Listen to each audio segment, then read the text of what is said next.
istri, Anda memimpin lebih banyak lagi keluarga, punya keluarga sebagai kepala keluarga. Anda punya 10 dhamma sebagai pemimpin. Kalau Anda sebagai pemimpin di wihara,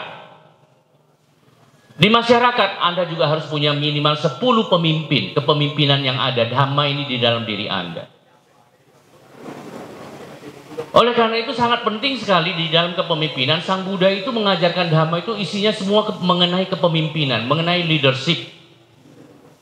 Bagaimana kita memimpin diri kita sendiri, bagaimana kita membawa diri kita hingga membawa diri kita itu keluar dari alam samsara ini. Bagaimana kita memimpin diri kita ini supaya kita bisa memadamkan penderitaan, supaya kita bisa menghancurkan ego kita, bagaimana menghancurkan aku kita itu. Sang Buddha mengajarkan dhamma itu bukan untuk mengetahui begitu saja, tetapi enggak, semua yang isi yang diajarkan oleh Sang Buddha adalah mengenai kepemimpinan. Bagaimana kita keluar dari alam samsara, bagaimana kita memimpin diri kita sendiri sehingga kita mampu keluar dari lingkaran penderitaan, sehingga kita mampu keluar dari alam tumimbal lahir ini. Nah, kali ini saya berbicara lebih sempit, lebih kecil, yaitu mengenai kepemimpinan, apa yang kita lakukan terhadap diri kita maupun orang lain. Ya. Nah, mari kita lihat ini. Sang Buddha katakan begini sebagai awal, kalau Anda ingin menjadi pemimpin, camkan ini dengan baik. Meskipun seseorang dapat mengalahkan ribuan musuh dalam pertempuran, tapi sesungguhnya penakluk terbesar adalah orang yang dapat mengalahkan dirinya sendiri. Setuju? Kenapa? Iya, karena mengalahkan diri sendiri itu susah. Kenapa? Kenapa kita harus mengalahkan diri sendiri? Kenapa? Ayo kita santai-santai aja. Nggak usah takut mengeluarkan pendapat. Kalau Anda keluarkan pendapat itu pasti salah kok. Ya. Bentar dulu. Karena ego sering muncul. Bagaimana kita mengendalikan itu? Ya silakan Pak. Jangan yang susah-susah loh Pak. Baik, singkat aja Pak, karena waktunya ini. Ya, kalau mau jadi pemimpin mestinya kita harus mengalahkan diri. Bagaimana kemudian kita mengkondisikan orang lain ketika kita sendiri belum mampu mengkondisikan diri kita, itu saja. Terima kasih. Bagaimana kita mengkondisikan sehingga kita memberikan kesempatan pada orang lain ya untuk maju, untuk apa? Oke, apa lagi? Karena manusia banyak keinginan, banyak nafsu, terus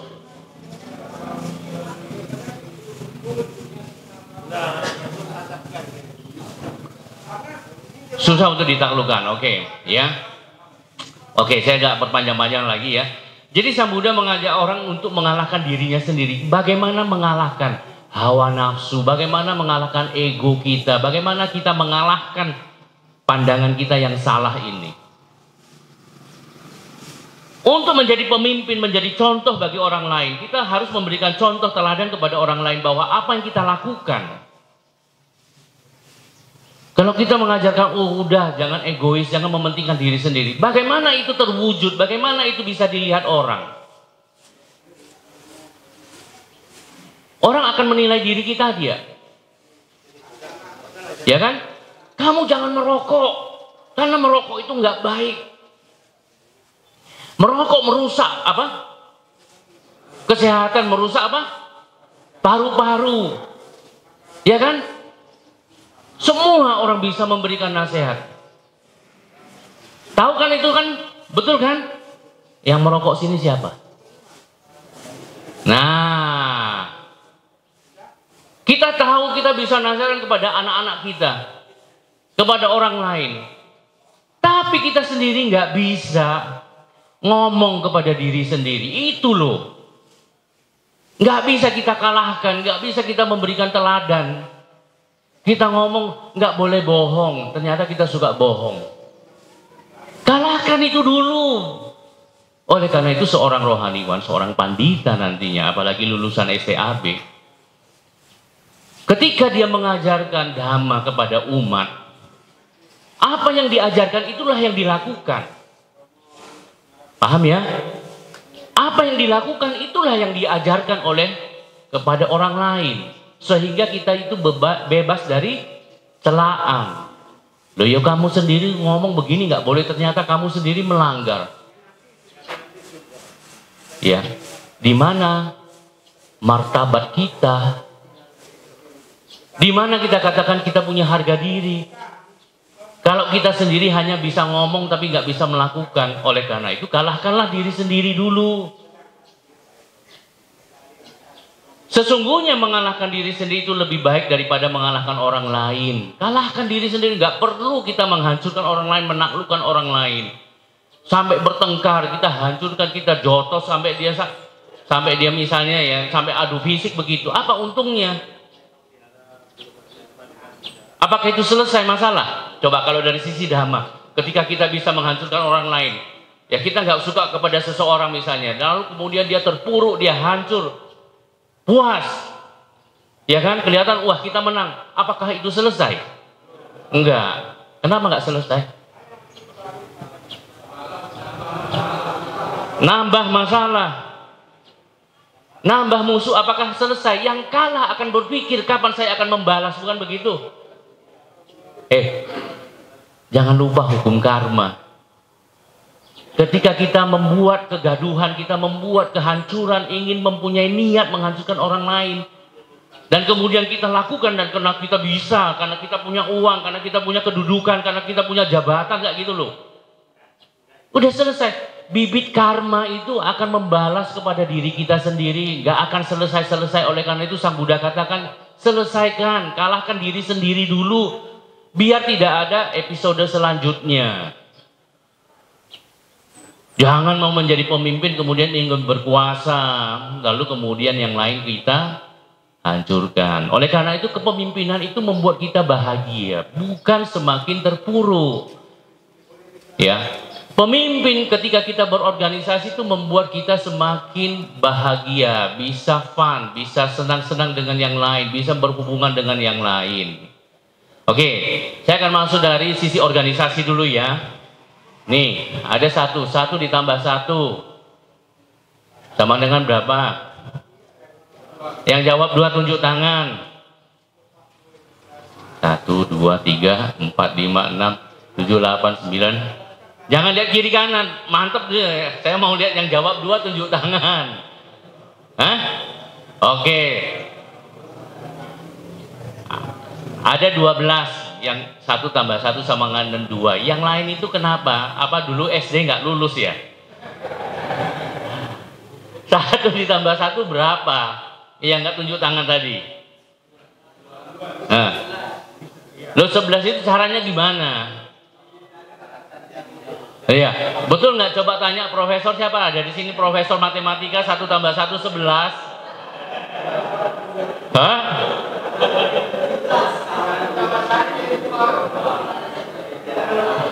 Nah, ini saya gini teman-teman, saya ingin mengajak kita nggak berpikir di satu sisi sempit aja ya. 1 ditambah 1 bisa ayah di 1, ibu ditambah 1, 1 tambah 1 udah jadi bisa 4, bisa 3, bisa 5, bisa 11 nggak? Bisa jadi satu keluarga kan? Nah, di dalam sebuah komunitas, 1 orang dengan 1 orang lama-lama bisa dikatakan ini enggak?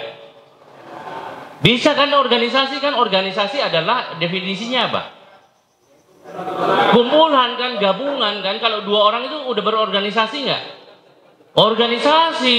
Ayah ibu kita satu organisasi namanya keluarga. Iya kan? Jadi 1 ditambah 1 semua organisasi. Dari 1 pertama, 1 kemudian berkembang. Mulai dari Sang Buddha sendiri, tambah 5, masuklah Pancawagya Bhikkhu. Itu terjadi ya, apa? Sangga organisasi nggak? Organisasi. Jadi kita berpikir melihat bahwa oh iya, ternyata organisasi itu adalah terdiri dari 1 individu dan 1 individu semuanya. Ya, kita lihat. Jadi definisi dari organisasi itu adalah kumpulan orang-orang individu yang mempunyai tujuan yang sama. Betul tidak? Ayah ibu kita menikah mempunyai tujuan yang sama enggak? Pasti. Kalau nggak punya tujuan yang sama bubar. Ya. Kita berkumpul di sini menjadi anggota Magabudi punya tujuan yang sama enggak? Tujuan yang sama, ingin menjadi Dhamma Duta, ingin melayani, ingin menjadi pemimpin, ingin menjadi pandita. Kalau seandainya di antara Anda di sini punya tujuan menjadi presiden, enggak di sini tempatnya. Tujuannya udah beda. Iya kan? Anda mau menjadi pengusaha, menjadi pimpinan konglomerat, bukan di sini. Karena kita sama inilah, maka kita bersama, namanya ini organisasi. Ya. Sekelompok individu yang terbentuk oleh kegiatan-kegiatan spesialisasi dan tingkat wewenang yang guna mencapai secara efektif tujuan-tujuan dan sasaran khusus. Jadi semuanya punya tujuan ini. Oleh karena itu, teman-teman sekalian, saya panggil teman-teman aja ya. Kamu usianya berapa? 36, saya 37.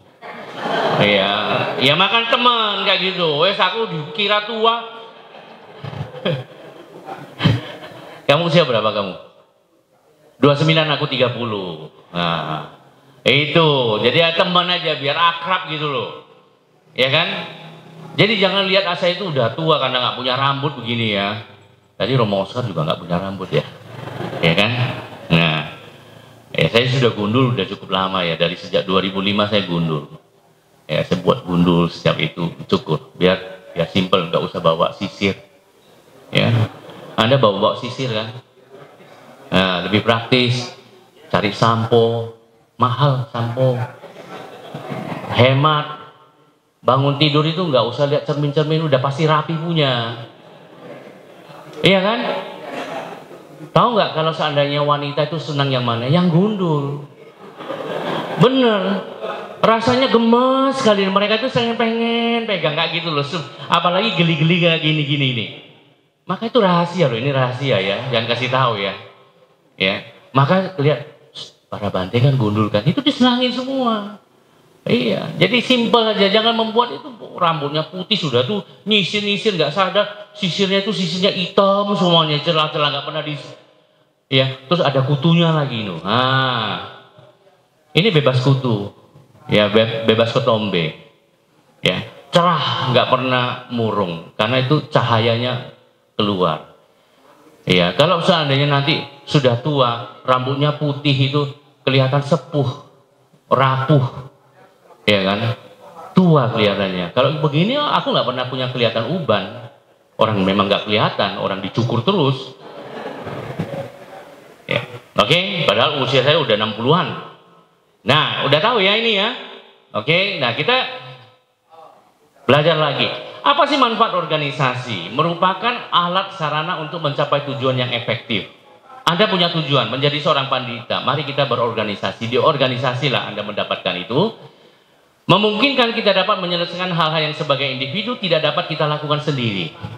Kita kerjasama sekarang. Ya. Apa yang tidak Anda bisa lakukan sendiri? Orang kalian bekerja misalnya di kantor atau di sawah, emang di sawah itu Anda bisa nyabut sendiri semua? Gak bisa, kita butuh bantuan. Siapa yang mengairi, siapa yang membibitkan, nanti siapa membantu lagi semua. Kita butuh orang lain. Di organisasi kita belajar itu. Bahwa hidup kita itu nggak ada yang sendiri, yang bisa sendiri. Siapa yang bisa hidup di sini sendiri? Tunjuk tangan. Siapa yang masak untuk kita? Orang lain. Siapa yang memberi uang kepada kita? Kita bekerja, kita butuh orang lain yang memberi. Kita jual barang, kalau orang lain nggak ada, barang itu bisa terjual. Nggak ada, kita butuh orang lain untuk membeli barang kita kan? Kita orang lain membeli barang kita butuh orang lain memberi uang kepada kita. Nah coba lihat itu, kita mau punya anak, kita butuh orang lain nggak? Apakah kita sendiri bisa mendapatkan anak? Nggak bisa, kita butuh orang lain. Ya, jadi di organisasi juga demikian. Organisasi bukanlah sebuah tujuan, tetapi tempat berlatih moral, bersosial, pembinaan diri dan jangan katakan, oh saya sudah menjadi anggota Magabudi, saya sudah menjadi pandita, selesai. Itu kalau Anda berpikir demikian, Anda berarti melihat organisasi itu adalah sebuah tujuan. Ya, nggak ada gunanya setelah Anda menjadi pandita untuk apa? Organisasi ini adalah wadah aja, sarana, alat. tujuannya Anda di mana? Anda lakukan sebagai seorang pemimpin, seorang pandita. Berkarya di situ. Ya, manfaat berikutnya adalah organisasi tempat kita bersama-sama mau belajar di sini. Belajarlah untuk melakukan berlatih kebajikan. Jadi pandita itu bukan semata-mata, terutama mungkin yang lulusan STAB, saya sudah lulus sarjana, untuk apa? Anda lulus mendapatkan gelar Dharmacarya, untuk apa? Kalau itu dibuat bukan itu sebagai tujuan, nggak ada gunanya. Tetapi kalau itu dikatakan sebagai, oh saya sedang seorang sarjana sekarang, itu adalah sarana saya. Sekarang saya berlatih menjalankannya itu, mempraktekkannya itu, baru punya manfaat. Nah, ketika kita berorganisasi, organisasi itu adalah tempat kita berlatih, belajar, baru bermanfaat. Jangan kemudian jadi organisasi di Magabudi kemudian kita gibah, gosip, nah itu nggak ada gunanya sama sekali. Oke? Belajarlah memahami organisasi itu sendiri. Bagaimana kita belajar organisasi? Belajarlah menjadi pemimpin. Bagaimana kita memimpin? Ada timnya kita sendiri. Bagaimana kita memimpin nanti di pengurus cabang, di wihara, di Karakasaba, ya. Kita mulai dari bagaimana kita memimpin diri kita sendiri, baru kemudian kita memimpin orang lain. Jangan mau memimpin orang lain tapi mimpin sendiri, nggak bisa. Ya, bisa ngomong baik-baik, tetapi keluarga sendiri itu tidak dipimpin. Ya, nggak ada orang akan menilai kita semuanya. Ya, mari kita belajar untuk memahami orang lain, gitu. Mari kita belajar menyelesaikan masalah. Punya masalah jangan disendirikan. Ya, berbagi masalah dengan baik, mengajak orang lain. Ya. Ini juga seni menyelesaikan masalah. Kalau ada masalah semuanya itu bagaimana kita bisa mengajak orang lain menyelesaikan, membantu kita, itu adalah sebuah cara yang baik. Ya, jangan kemudian memaksa orang lain dan kemudian orang lain tidak mau, ya jangan mencela orang lain di situ. Dan kemudian mari kita belajar mengembangkan interpersonal skill atau interpersonal skill.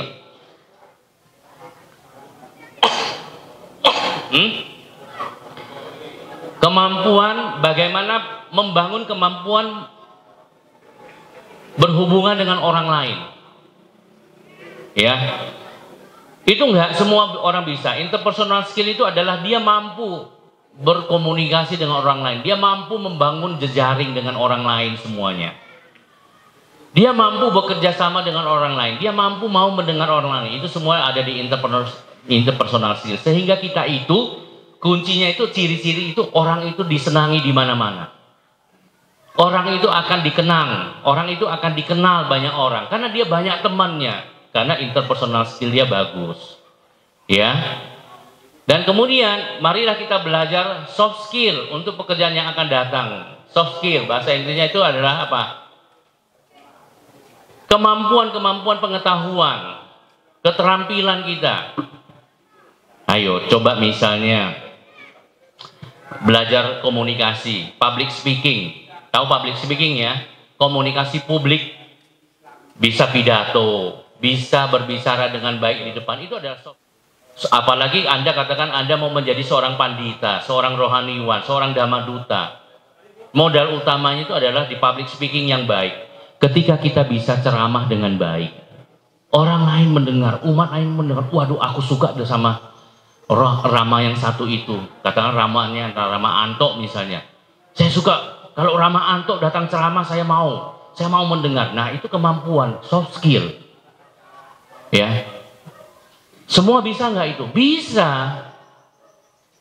Nanti suatu saat kalau suatu hari kita ada pembinaan lagi, saya akan memberikan public speaking kalau mau. Tapi nggak 1 jam, 4 jam, minimal 4 jam. Karena ada prakteknya. Ya, mau ceramah juga ada cara-caranya. Berceramah bagaimana supaya ceramah itu betul-betul mempunyai kualitas.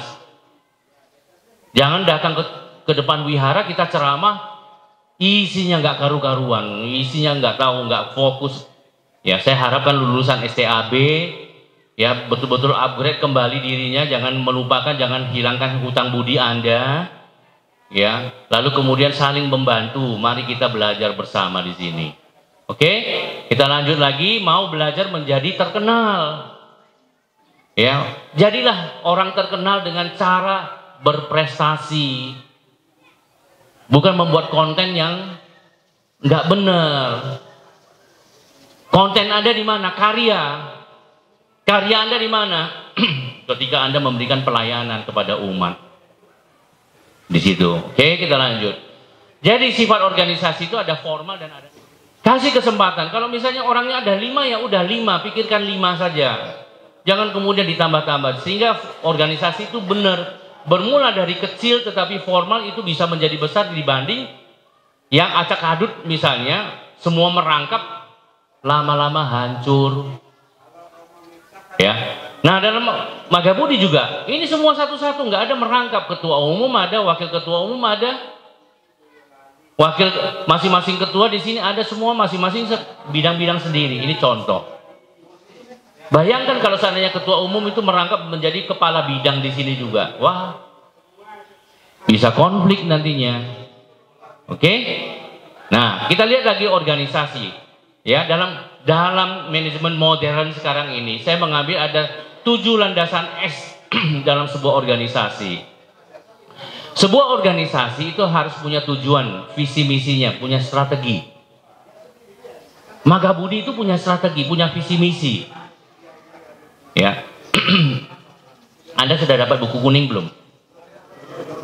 Belum, ada yang sudah kan? Itu sering baca, di situ ada visi misinya. Ya, Magabudi punya struktur organisasi enggak? Punya. Tadi, ya.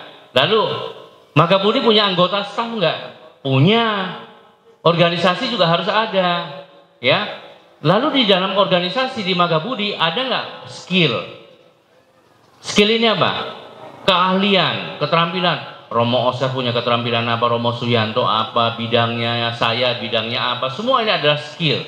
Jadi enggak ada yang namanya apa ya, orang nggak mau belajar, nggak tahu apa-apa di sini, enggak. Penting sekali kita harus belajar di sini, ya. Magabudi punya sistem nggak? Punya. Hari ini saya datang, bagaimana saya mengeluarkan uang, bagaimana saya harus memberikan persetujuan, bagaimana tanda tangan, itu semua punya sistem. Contoh, ya.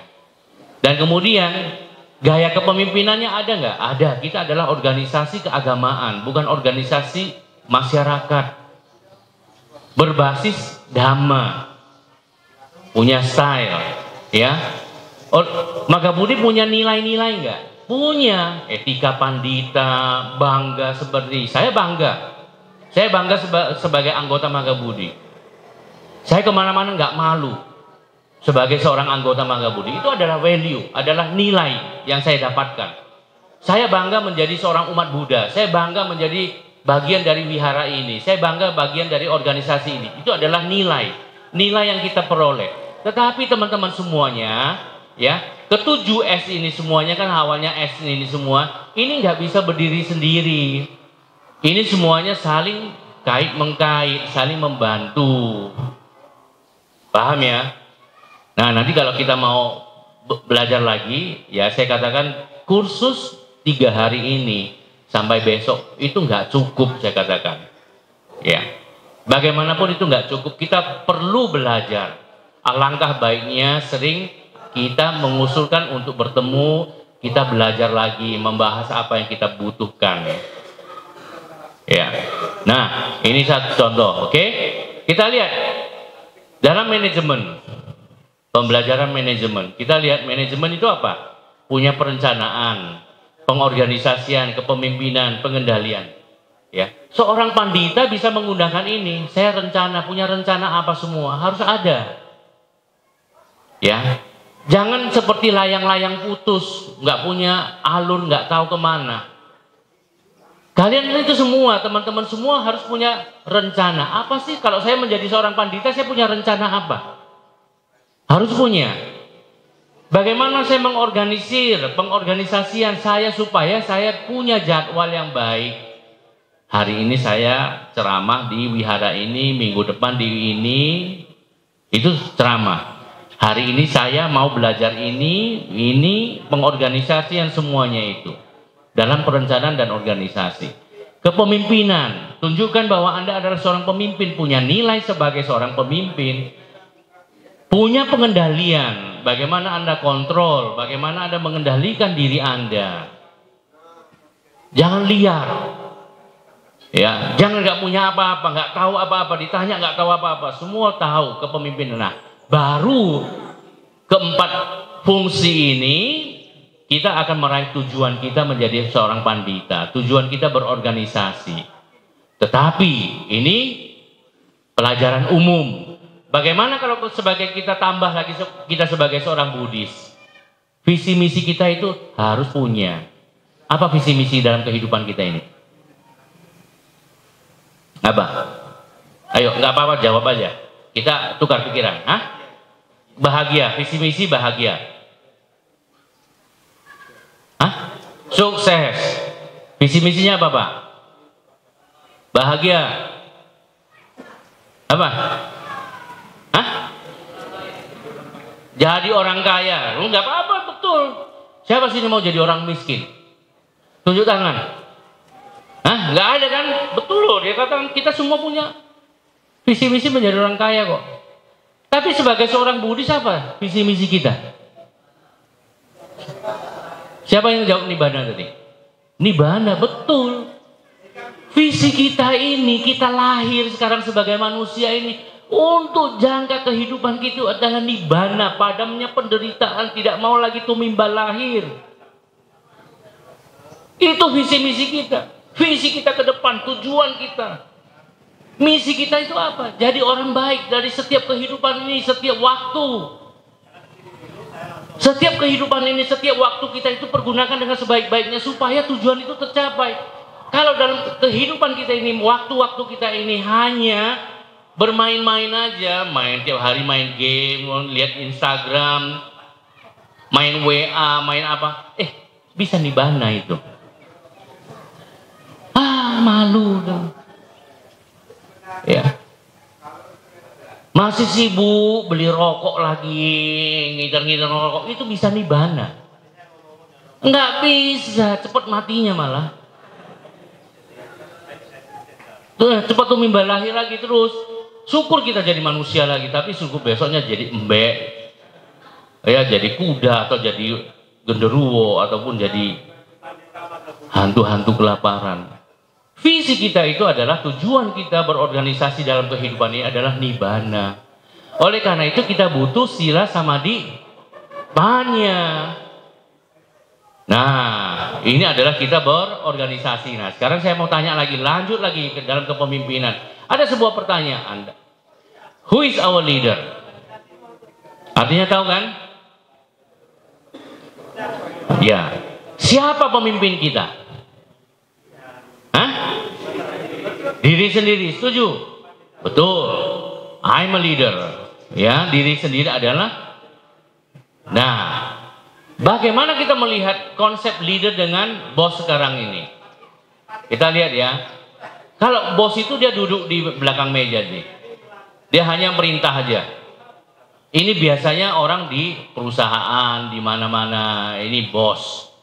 Ya, dia perintah orang lain bekerja. Tetapi kita di organisasi keagamaan kita ini, di Magabudi ini, leader itu adalah dia mau berada di depan, memberi semangat kepada teman-temannya, menarik usaha yang dilakukan, memberi petunjuk, menjadi teladan, menjadi contoh. Itu baru dikatakan leader.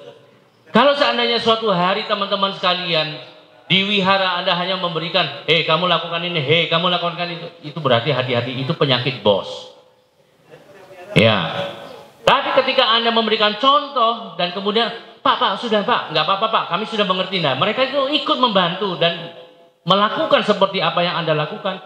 Fungsi Anda sebagai pemimpin terjadi. Paham ya?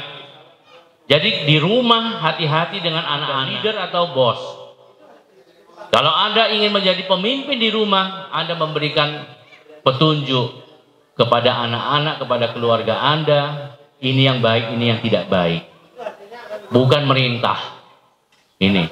Oleh karena itu perbedaannya itu adalah seorang leader dari mantan presiden Amerika. Ya, ada seorang mantan presiden Amerika, beliau menyatakan, ini kata-kata ini sangat terkenal sekali dalam dunia kepemimpinan. If your action inspire others to dream more, learn more, do more, and become more, you are a leader. Pusing ya, minum jamu dulu.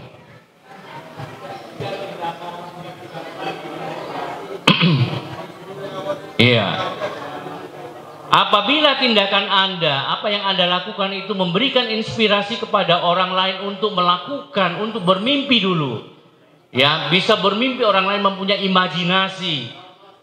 Mau banyak, orang itu bisa belajar banyak, mereka bisa melakukan lebih banyak lagi, dan kemudian mereka bisa berkembang, do more, dan become more, ya bisa bertambah lagi mereka, maka Anda adalah seorang leader.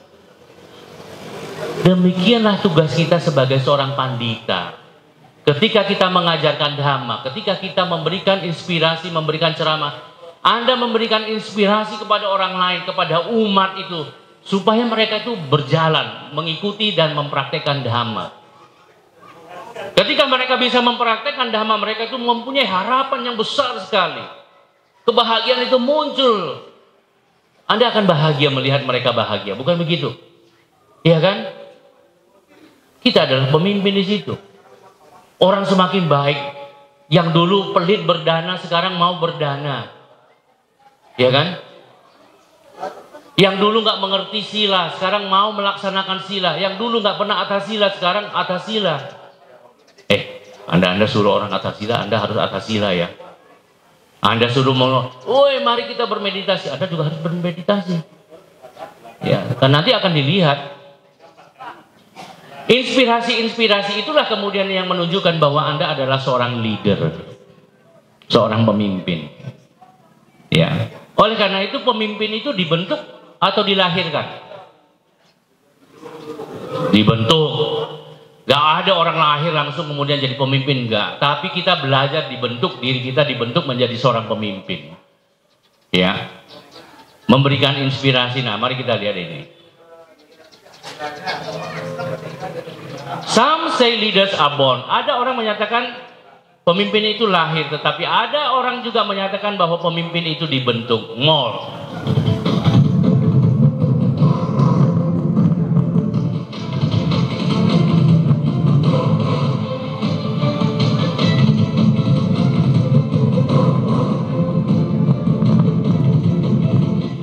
Pemimpin itu bisa diukur apa yang sudah mereka lakukan. Mereka bisa memberi inspirasi, mereka bisa mempersatukan kita, kebersamaan kita. Manajemen itu melakukan sesuatu yang benar, tetapi leadership adalah melakukan kebenaran, sesuatu right things. Seorang pemimpin itu mengerti jalannya, tahu jalannya, menunjuk jalannya, dan sudah melaksanakan itu.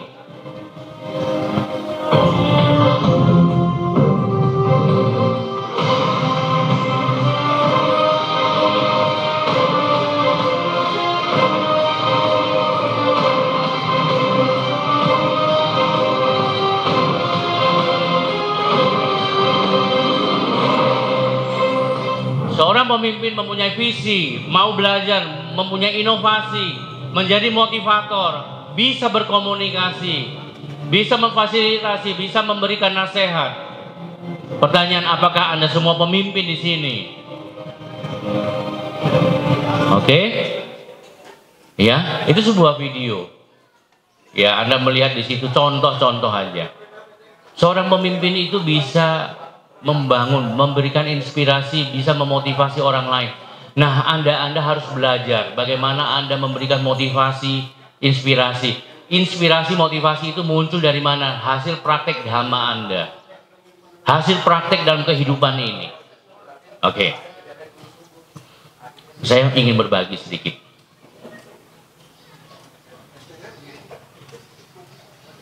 Anda pernah nggak ketika Anda punya luka, Anda sayat pakai pisau tanpa dibius?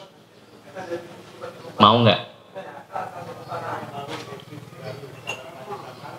Jadi kalau misalnya Anda ke dokter, mau dioperasi, nggak usah dibius, dokter pakai pisau operasi itu Anda sayat pelan-pelan, mau nggak? Nah, kenapa? Sakit. Saya sarankan Anda coba. Ya, coba suatu hari. Kalau sakit itu jangan minta obat bius. Saya dulu itu dioperasi berbagai kali. Ketika kaki saya digigit anjing, darah hitam di bawah kulit, sama dokter dioperasi tanpa dibius, pelan-pelan itu disayat, darah hitam itu keluar. Ketika saya punya tumor, ketika saya memperbaiki liver saya dioperasi, dibuka di sini, nggak dibius, saya sadar, dimasukin kamera. Rasakan. Ketika Anda difitnah, ketika Anda dikata-katain, rasa sakit nggak? Sakit. Rasakan. Jangan marah. Jangan lari dari kenyataan. Ketika Anda mau menghadapi kenyataan yang sesungguhnya, apa yang sedang terjadi, bukan sebatas teori-teori saja. Anda dicaci maki, Anda dihina, Anda diomongin di depan orang, Anda dipermalukan di depan orang. Sadar, sabar, rasakan itu. Dengan menggunakan pikiran untuk memperbaiki lebih baik lagi, dengan tidak berburuk sangka. Anda di situ mendapatkan pengetahuan, dan itulah bisa Anda menginspirasi orang lain. Saya punya sebuah slide ceramah, hidup penuh masalah, tetapi hati tetap bahagia. Bisa nggak? Kalau Anda nggak pernah merasakan, Anda nggak pernah belajar menghadapi kenyataan, sulit. Hidup penuh masalah kok hati bisa bahagia kok. Betul kan? Tetapi ketika Anda menghadapi itu sebagai orang-orang pemimpin, Anda menunjukkan bahwa diri Anda mau belajar, mau menghadapi kenyataan, muncul panya. Muncul panya di dalam diri Anda. Ketika suatu hari ada orang merasakan itu, Anda sudah di depan, Anda sudah pernah mengalami. Itu yang dialami oleh Sang Buddha sendiri. Berapa mahakalpa bodhisattva itu berlatih untuk menjadi seorang Buddha. Konon dikatakan sampai berjuta-juta tahun kehidupan. Waktu yang sangat lama. Melewati masa 28 Buddha, bukan begitu? Beliau baru bisa menjadi Buddha. Di situ inspirasi yang bisa muncul. Dhamma itu adalah inspirasi yang beliau rasakan, beliau jalankan. Oleh karena itu beliau katakan, saya sudah melihat Dhamma, saya sudah menjalankan Dhamma. Itu. Beliau bertanggung jawab berbicara karena beliau pernah mengalami itu. Seperti Anda suatu hari, Anda sudah mengalami itu semua, Anda bisa mengatasi itu semua. Ketika ada orang punya masalah, gampang Anda bisa memberikan inspirasi, motivasi kepada orang lain. Oleh karena itu, inspirasi, motivasi adalah dari praktek Dhamma, bukan dari baca buku. Paham? Anda pernah dengar Andri Wongso? Pernah. Saya pernah tanya loh, Pak Andri Wongso. Anda tahu yang Pak Andri Wongso itu motivator terkenal kan? Pak Andri, saya bilang, Anda bisa ceramah, bisa bercerita menggebu-gebu. Bukan hanya setengah jam, tapi 1 jam, 2 jam, 3 jam. Habis selesai di sini, pindah ke sana, kasih ceramah lagi. Kuncinya itu apa sih? Apa jawab beliau? Saya pernah mengalami kesusahan dalam kehidupan saya. Saya pernah mengalami kepahitan di dalam kehidupan saya. Tetapi itulah semua yang saya hadapi. Ketika saya berhasil, saya bisa keluar, saya memotivasi orang lain dengan semangat saya bahwa Anda jangan mundur, Anda jangan katakan nggak mampu. Sama seperti Sang Buddha juga kepada kita semua. Nah, bayangkan kalau seandainya semua cengeng-cengeng, ditinggal pacar nangis, nggak mau makan, nggak mau mandi, nggak mau belajar. Jadi tinggal pacar ya cari lagi lah, kenapa sih kok harus pengen gantung diri lah, pengen pindah agama lah, pacarnya kebetulan orang lain lagi, ya udah dia pergi, nggak usah pindah agama, cari lagi, iya kan? Hari ini nggak ada yang wanita mau jadi pandita. Garing kelas ini, kering rasanya. Hah? Apa kalian nggak mau lihat yang bening-bening? Mau kan? Besok mau diajak lah wanita-wanita jadi pandita, jadi damaduta. Iya kan? Supaya wanita-wanita itu mau datang. Teman-teman, ya, supaya wanita-wanita itu mau jadi damaduta. Anda yang rapi, sisiran, yang ganteng gak gitu loh. Lagi ini semuanya, aduh, bapak-bapak nggak ada ibu-ibunya. Oke ya, itu intermezzo ya, ngerti ya? Jadi maksud saya sampaikan di situ ya. Nah, kita sekarang berbicara dasar agama. Udah mau jam 6 ini. Lihat ini gambar ini. Di sini siapa yang menjadi pemimpin? Ini kan? Seorang pemimpin itu memberikan petunjuk. Dia jalan duluan. Aman sini. Baru follower. Ya. Baru ikut. Itu sadari sisi keteladanan di sini. Nah, yang pertama dari 10 dhamma adalah dana. Mau berdana, ya, mau memberi, murah hati, ya. Yang kedua adalah punya moral yang baik. Yang ketiga adalah mau berkorban. Yang keempat, ketulusan hati, ramah tamah, ya. Lalu kemudian hidup sederhana, mau membuat sederhana, bukan hidup sederhana, mau membuat semuanya menjadi sederhana, nggak ruwet gitu loh. Seorang pemimpin, ya, nggak mudah emosi. Pemimpin itu belajar untuk tidak menggunakan kekerasan, jangan tawuran. Ya, sudah jadi pandita pakai busana magamudi, pakai bawa celurit lagi, wah, besok saya copot semuanya itu. Ya enggak, ya jangan, ya. Semuanya mau belajar sabar, punya daya tahan. Ya, ini sabar ini bukan sabar ya diem, punya daya tahan yang tinggi, ya. Lalu kemudian tidak bertentangan dengan kebenaran. Tadi kan Romo Oscar saya dengar jangan mudah baperan kayak gitu loh. Ya, jangan mudah baperan, dikit-dikit ngambek, ya. Nah, ini yang akan kita bicarakan 10 dasar moral itu. Kita mulai dari saat tadi kepemimpinan. Dalam kepemimpinan tadi ada dikatakan a leader is one who knows the way. Ya, leader itu, pemimpin itu adalah orang yang mengerti jalan itu, dhamma itu. Ya, lalu orang itu sudah melaksanakan dhamma, sudah meraih jalan itu. Sang Buddha demikian juga, ya. Dan kemudian orang itu mampu menunjukkan dhamma itu kepada kita, Sang Buddha itu sendiri. Ya, jadi kita melihat Sang Buddha itu adalah seorang inspirasi bagi kita semua, bahwa dia sudah melihat dengan jelas dhamma itu. Oleh karena itu kita yakin bahwa dia sudah lihat dan dia mengerti dan dia sudah menjalankan dhamma itu dengan sepenuhnya semuanya, dan kemudian beliau mampu memberikan petunjuk kepada kita untuk supaya kita mencapai. Punya buku-buku agama Buddha Buddhis itu 10 judul. Siapa? Ada 10 ada. Yang lain?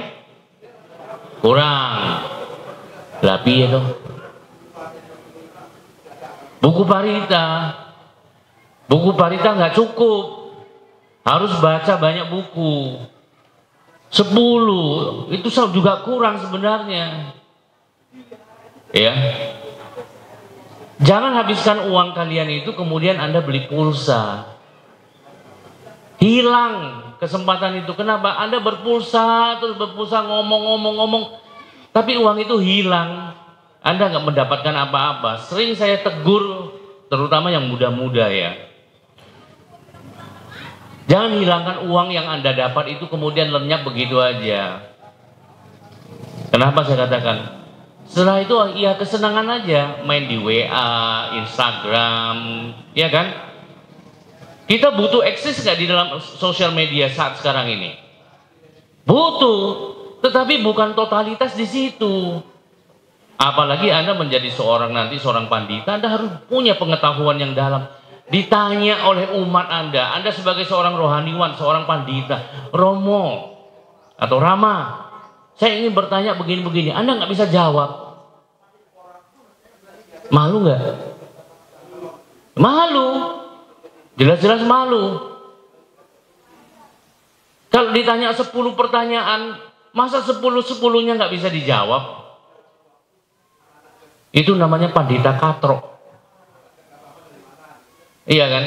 Oleh karena itu jadi pandita itu harus punya pengetahuan, harus mau belajar, tidak boleh tidak belajar terus. Kalau seorang pandita tidak mau belajar, nggak mau baca, nggak mau upgrade diri dia, musibah namanya itu. Bencana akan datang. Kenapa? Ngajarin orang aja nggak bisa, apalagi mau ngajarin diri sendiri. Harusnya harus bisa kan, punya pengetahuan ngajar diri sendiri. Baru kita ngajarin orang lain. Gitu. Ya, saya tidak mau Anda datang kemudian, oh saya mau jadi pandita ikut kursus begitu, lalu kemudian ingin dapat busana yang begini seragam. Kalau tadi kan yang lengan panjang ini adalah yang lengan pendek untuk harian aja, tapi bukan untuk keagamaan, itu nggak boleh dipakai ini. Ya, yang resmi itu lengan panjang. Tadi Romo Oscar udah pakai, Romo Suyanto, Romo yang lain dipakai. Ya, bukan ini, dicari ini banyak pun nggak ada gunanya. Saya katakan begitu. Nah, oleh karena itu, mumpung masih muda, mumpung sudah tua, bukan berarti berhenti belajar. Belajar, untuk belajar mengupgrade diri itu tidak ada hentinya sampai mata menutup kehidupan ini. Di situ kita belajar semuanya. Saya juga sampai hari ini juga belajar.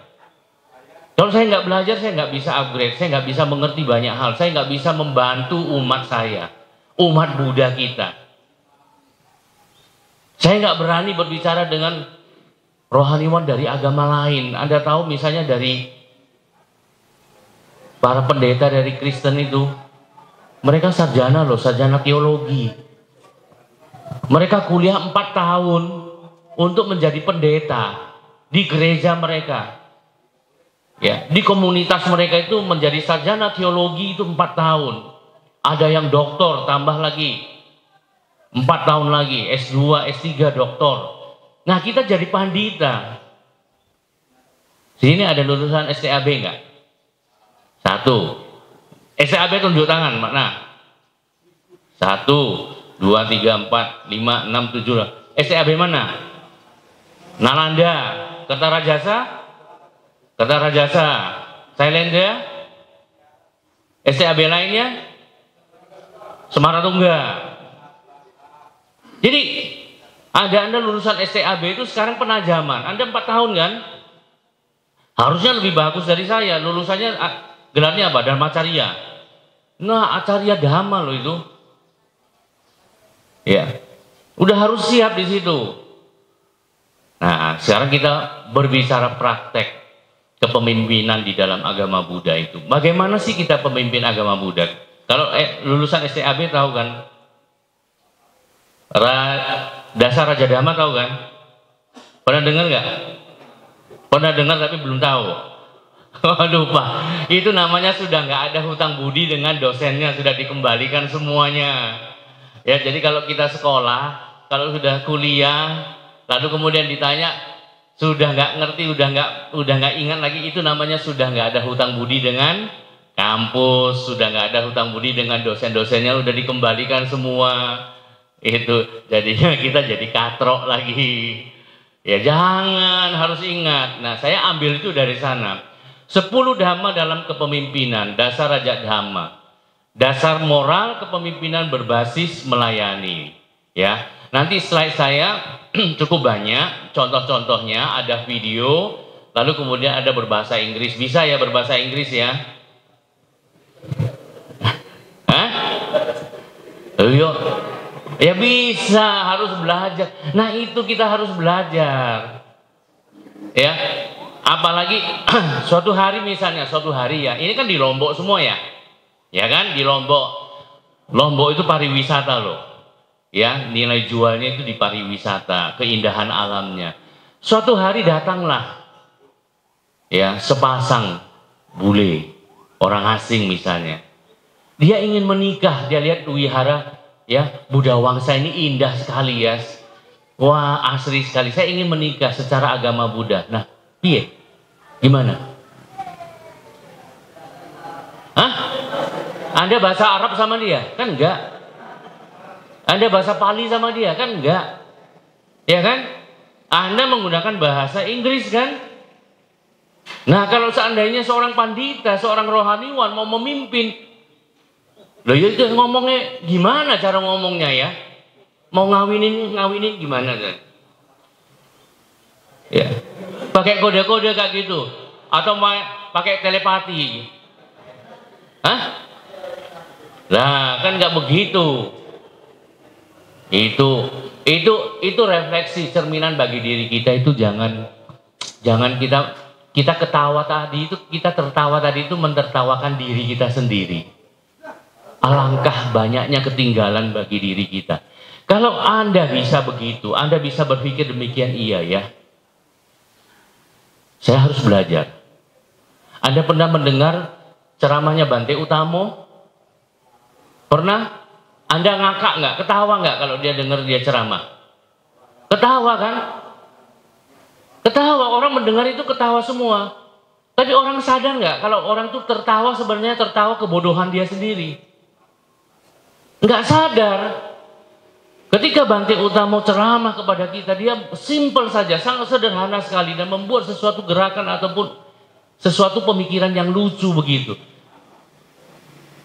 Bahan ceramah beliau itu beliau ambil dari kehidupan kita sehari-hari dan kita tertawa, terbahak-bahak, enak, lucu sekali ya dengan Bante. Padahal itu dia mentertawakan kita. Ya. Jadi jangan katakan lucu, lucu begitu. Harusnya kita refleksi kepada diri kita sendiri, ya. Nah, oleh karena itu saya ingin berbicara pada sore hari ini. Waktu saya sampai jam berapa ini, Pak? Hah? Jam 6, 6.30 ya? 1 jam aja? Wah, lama. Jadwal saya ini kalau mau bicara itu panjang loh. Karena saya ngomongnya, oke, kita percepat aja ya.